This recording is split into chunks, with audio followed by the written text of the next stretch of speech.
Long Distance One by Tony Harrison. Your bed's got two wrong sides. Your life's all grouse. I let your phone call take its dismal course. I can't stand it no more, this empty house. Carrots chokers without your mum's white sauce. Them sweets you brought me, I can have 'em back. I'm diabetic now.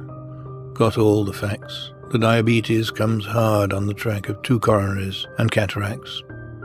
I've always liked things sweet, but now I push food down my throat, I'd sooner do we out. And only reason now for beers to flush, so dietitian said me kidneys out.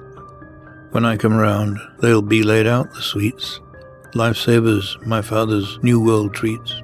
Still in the big brown bag, and only bought rushing through JFK as a last thought.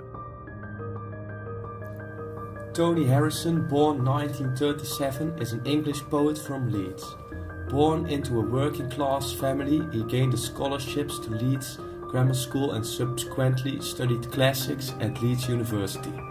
He has written extensively about class in his poetry. Looking into Tony Harrison's poems, most of them are semi-autobiographical, as is this poem, which takes us on a journey to his view of death and grief of the people the speaker loved. The first part of Long Distance is in our opinion mainly about losing a loved one. In this poem, the speaker used to love all sorts of things, but is now very bitter and full of pain after his loved one passed away. He is angry and sad and sees the world a very different place as before he loved his lost one. An example of this in the poem is, "I've always liked things sweet, but now I push food down my throat. I would sooner do without, and the only reason now for beer is to flush my kidneys out."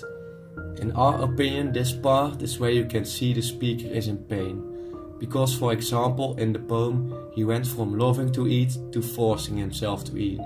And also, "and sooner do without it" in the poem means that soon he will go without eating as he will be dead himself.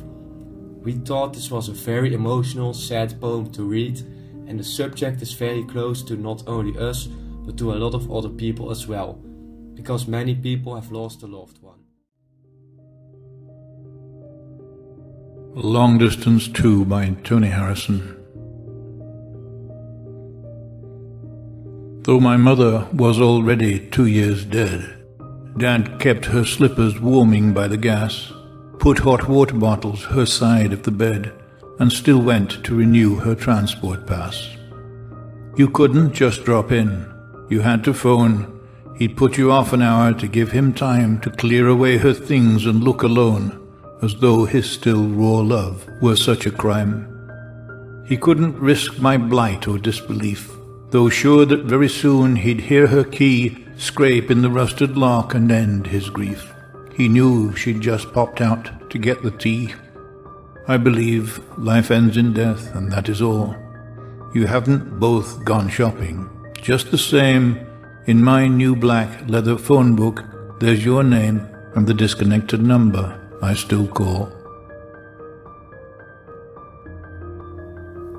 Now on to part 2 of the poem. In this part of the poem, the story gets even more personal. While poem 1 was mainly about grief of our loved ones, poem 2 gets a lot more personal because Tony writes about his own experience with death of loved ones. In part 2 starts off with the dad of the speaker grieving over his dead wife. The dad keeps his wife's slippers warm in the poem and put hot water bottles in her side of the bed, and how the dad thought it is a crime to let people see he is in pain. The speaker must announce before giving a visit to his father, so the father can clean up the stuff of the passed away mother. This behavior is weird to the speaker, but later on in the poem he keeps calling his parents, who have both died. We can see this because the number is disconnected on his phone. This can be seen in the poem. In my black leather phone book, there's your name and the disconnected number I still call. So the speaker is mourning the death of his parents as well. Feeling that he did not understand why his father kept his mother's stuff around after she died is now gone, and he does the same thing with their phone number now. Part 2 was in our opinion even more personal, as we believe it was written by Tony, who was still grieving over the loss of his parents. It is also very easy to sympathize with the speaker because of the way the poem is written.